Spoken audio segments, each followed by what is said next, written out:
So Rinke's edema is a chronic irreversible edema in the submucosal space of the membranous true vocal cord along the free margin medially.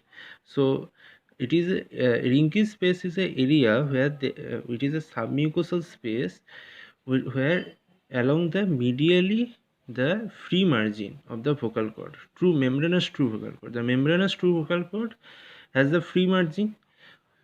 Vocal cord has a free margin, so the submucosal space medially present in the free margin is the Rinke space, and the chronic irreversible edema in the Rinke space is known as Rinke's edema. So cause is vocal abuse and smoking. Other causes are GERD, chronic sinusitis, postnasal aspiration. So what is the clinical features? Low pitch voice, effortful speaking and hoarseness. Treatment is decortication of the vocal cord. First decortication should be done, then after 3 to 4 weeks second decortication is done.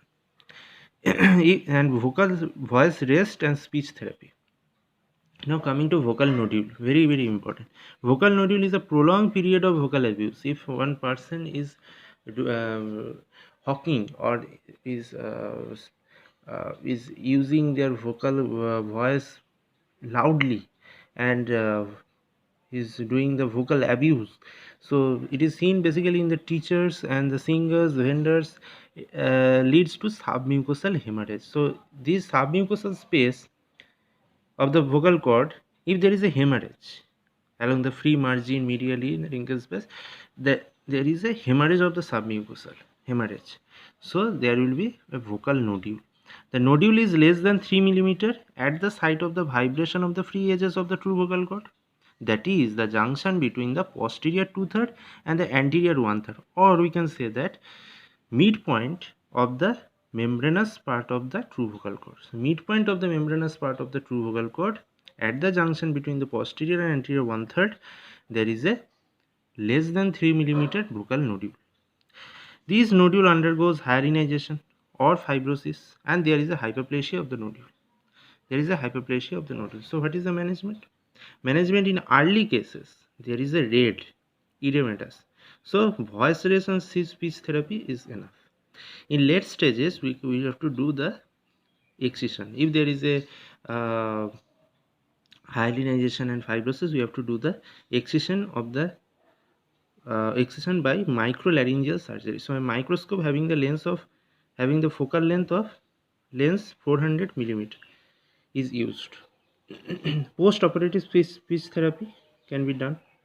So what are the clinical features of the vocal nodule? Hoarseness, voice fatigue or vocal fatigue, and pain in the neck on prolonged phonation.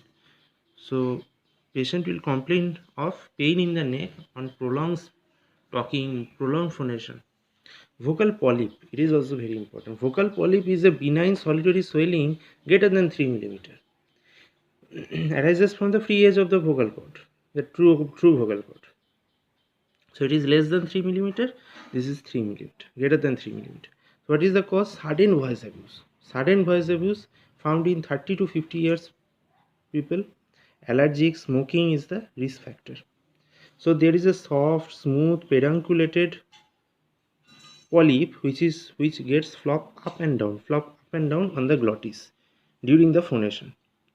So this will cause a stridor or choking, dyspnea.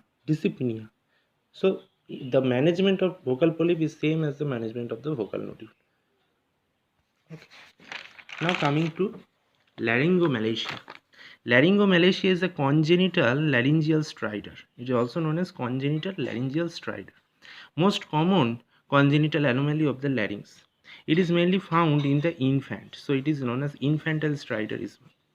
It is an inspiratory stridor, intermittent in nature, supraglottic and bulky and floppy. The supraglottic portion becomes the bulky and floppy. After few weeks of the birth, the baby sees baby found that in the baby there is a laryngomalacia. So it is found in the infant few weeks after birth. So it is worsened by crying or exertion or sleeping in supine position, but since it is supraglottic, so Since it is supraglottic, so the cry is normal. If it is glottic or infraglottic, then the cry will be Rick cry, which is found in laryngeal wave, but it is supraglottic, so cry is normal. So what will be found in the indirect laryngoscopy? There is a large omega-shaped epiglottis. Large omega-shaped epiglottis is very important. Floppy aryepiglottic fold and prominent arytenoid.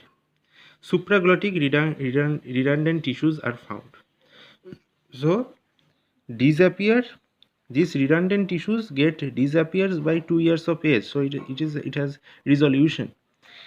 So reassurance is the only main management. But if it is